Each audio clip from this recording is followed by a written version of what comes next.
Welcome back to Potted Living. Just a quick update on the Yezberry Maxi. You can see the Yezberries have ripened on the tree now, or on the bush, not the tree. This is a bush. Now here's a quick tip for you. They're going to look just like this, nice and purple, big and juicy. You can see, if I can get, I'll put my hand just behind, you can see how big they actually are. Fantastic berries, and most people want to pick them at this point because they look ripe. Here's the secret: they're going to get actually darker. They're going to almost look like they're going bad.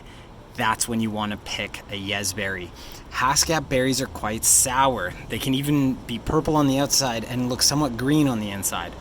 What we're really looking for with this berry is for it to be soft, plump, looking almost like it's going bad and basically falling off the tree. That's when you know a Yezberry is going to be as sweet as it's going to be, and it's going to taste absolutely delicious.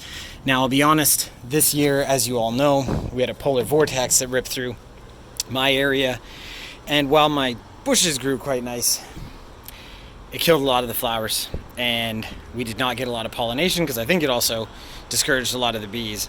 So as you can see, a beautiful bush this year, not a lot of berries.